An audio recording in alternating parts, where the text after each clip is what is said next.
Hi, and welcome everyone to this very first press conference here in Zurich. We are very pleased to be welcoming the English team. Translation will be available to all of you in English, French, and German. There is an app with instructions on the side for you as well. There's headphones on the table. We are pleased asking you to raise your questions in those languages so everyone can understand them. Please state your name and media. And now it is my pleasure to open the floor to Sarina Wiegman and Leah Williamson. Thank you. Yep. Thanks for joining us, everyone. We really appreciate it ahead of tomorrow's fixture against France. As UEFA said, we'll take questions from the floor. If anyone would like to raise their hands. Anton, we'll begin with you. If you can introduce yourself with your name and the outlet you're working for, that would be appreciated. Anton from Sky Sports. That's new. Sarina, Leah, nice to see you both. But it's nearly here, I suppose, the exciting part of the summer. I'm just wondering how ready the team is, how ready Lauren James is, and what kind of an impact she can have on the tournament, considering, obviously, she's just coming back from injury. Yeah, the team looks really good. I think we're ready. We had our last session this morning and everyone came through well. I think we had some good weeks where we trained and we could do some tactics. And I think we're very well prepared. You see the bonding in the team. We've worked really, really hard. And I definitely think we're ready to go tomorrow. On your question, the impact of LJ, she's in a good place. Of course, as you've noticed, she came on the pitch against Jamaica last week. And she's ready to get more minutes tomorrow. Emma? Hi both, nice to see you. Emma Sanders from BBC. Sarina, we spoke to Lucy yesterday, Lucy Bronze, and she was talking about how Hempo sometimes in meetings doesn't actually realise her experience when maybe she's asked to input. I just wonder if that's something maybe you've challenged her to maybe show a little bit more that experience or that leadership, I guess. Yeah, a little bit. She's a very introvert person, but she does have an opinion, and we ask her a little bit more to give her opinion. And I think she's grown so much in football, but also as a person, and that's what we see too. Thank you. Go to the front, please. Hi Sarina, hi Leah. Leah, what do you like about playing with Alex and how does she differ to Millie?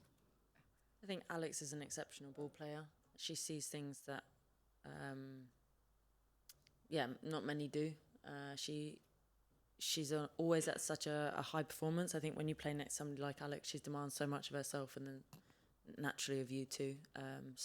Her experience and everything about her. I mean, she's one of my best mates, so I have a good time playing. But she's also one of those players that you don't want to let down because her level is so consistently high. And how does she differ to Millie? To Millie, I think there's loads of differences in terms of. I think that mostly, obviously, the physicality of it. Millie is blessed in ways that people like me and Alex are probably not.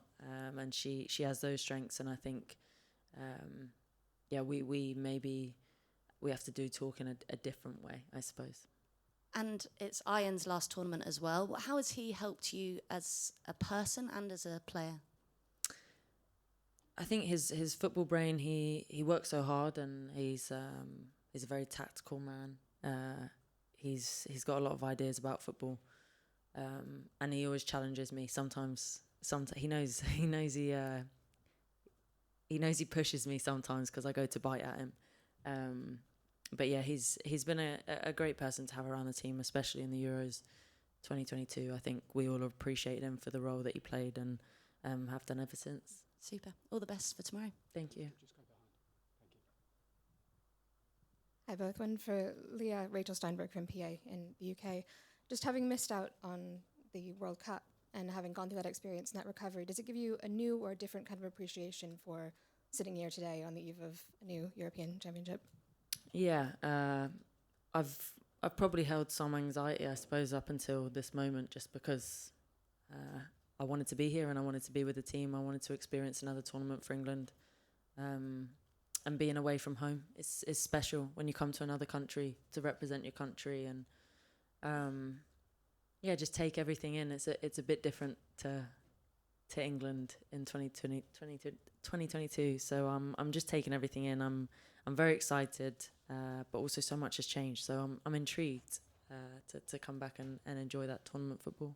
I suppose you can look at this as a title defence and trying to do this a second time, but it would also be a first away from home. And I suppose, to both of you, are you looking at this as an opportunity to do something you haven't done before, in that you can now do this somewhere else, away from home turf, with obviously a lot of fans coming in, but away from home? Yeah, I think so. I think it's, again, territory, new territory, and we've, you explain it very well, not necessarily looking at it as a defence.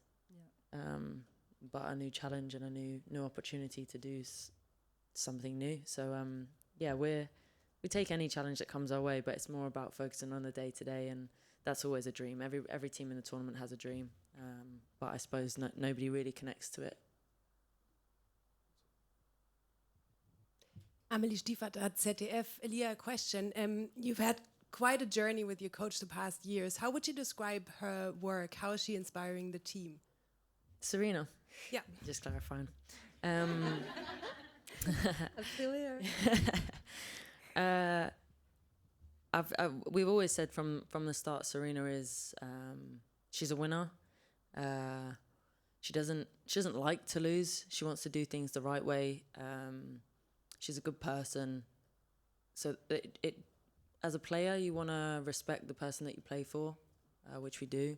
And you want somebody that's going to push you and challenge you. And I think we had some hard conversations over the last couple of years of different stages of, say from my personal experience where I was at, highs, lows, and always trying to get the most out of somebody. So I think first comes the respect for her as a human, as a coach, to know that somebody's done what they've done, and to have them on your team is comforting, to say the least.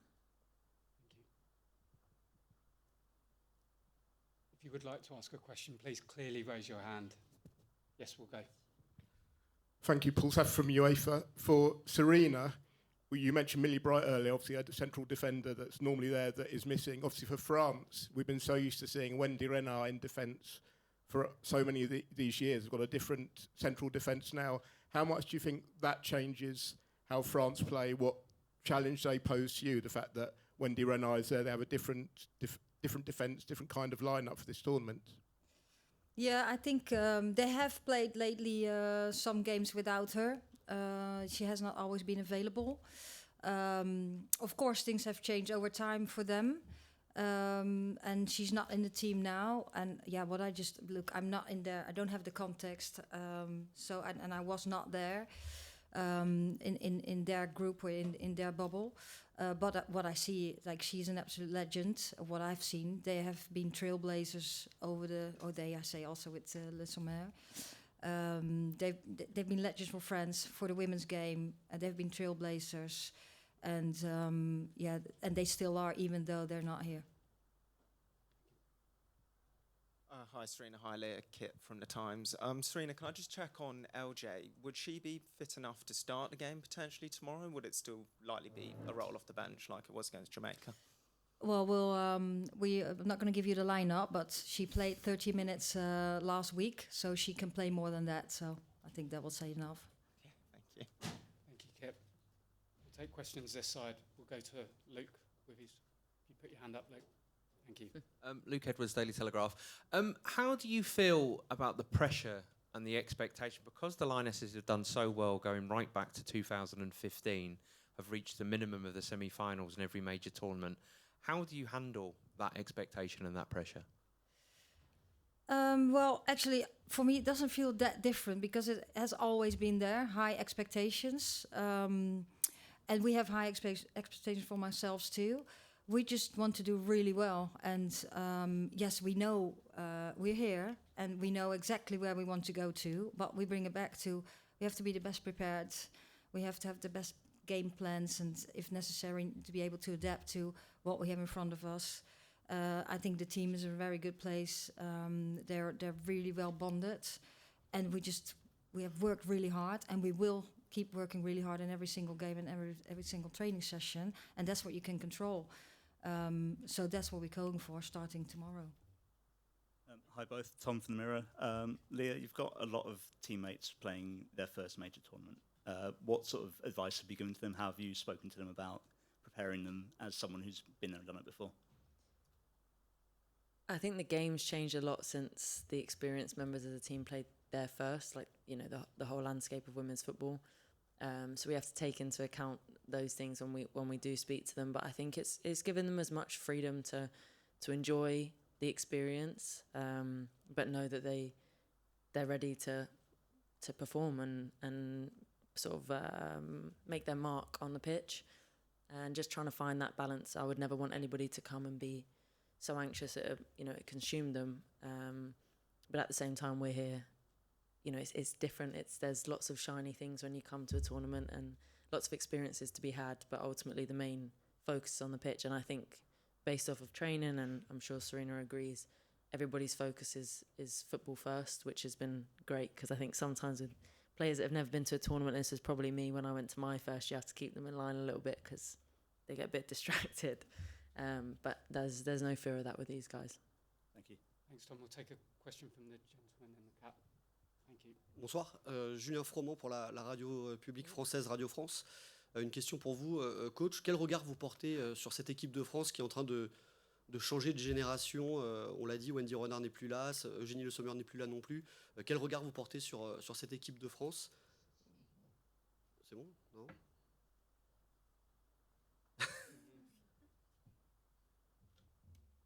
Oui? Il y a la traduction ou pas? Non? Ouais. Quel regard vous portez sur l'équipe de France?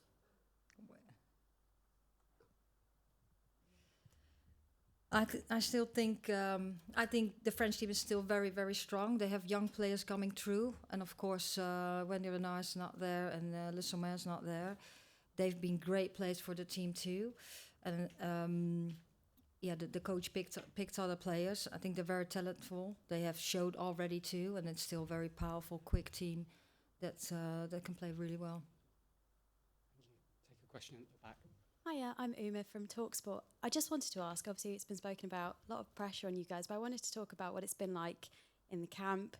What have you done in your downtime to kind of enjoy being in Switzerland? I know Alessia Russo mentioned with her brother being on Love Island that you guys had been watching that, so I wondered if that was still part of the routine.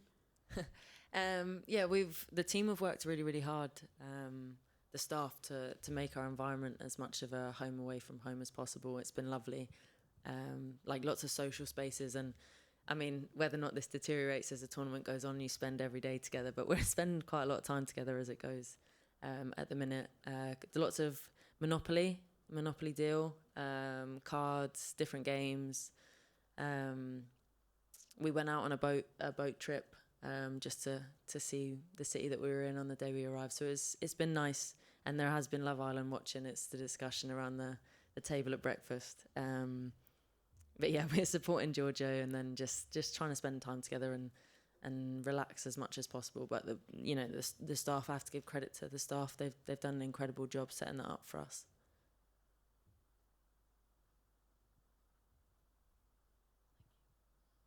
Hi Leah, it's Holly from The Mirror.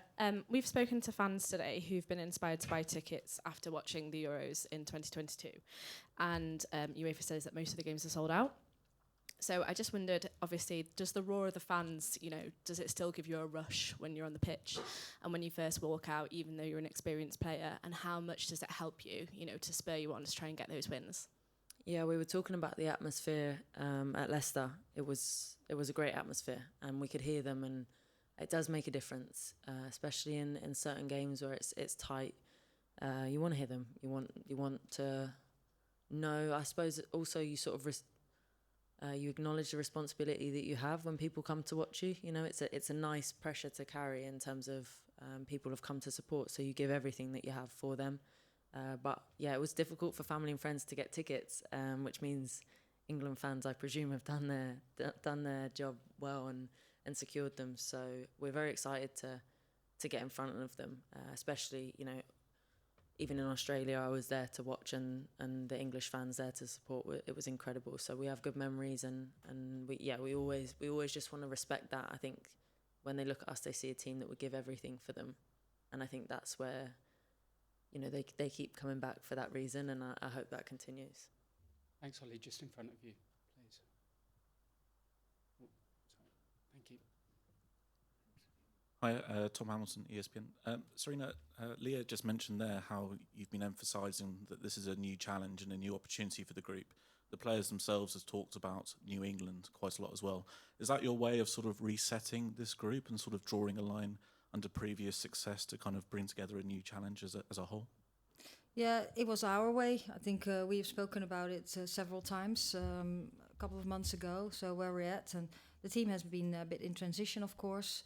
And we absolutely cherish what we have done before. We'll never forget it. And those are lifetime experiences for us and for our families and also for the fans. But you have to move on. And you have to be on top of it. Things are changing very quickly. Things are developing very quickly. So we have to do too. And we came together exactly in February. And then we came to this that we said, yeah, it's a new challenge. The approach was there anyway, but we called it the New England. Bonjour, en français, s'il vous plaît. Bonjour. Now, don't think I speak French. That was lovely. C'est bon. Plusieurs joueuses françaises jouent en Angleterre. Est-ce que, Léa, vous pouvez dire un mot sur Sandy Baltimore qui joue à Chelsea et que vous avez affronté plusieurs fois? Merci.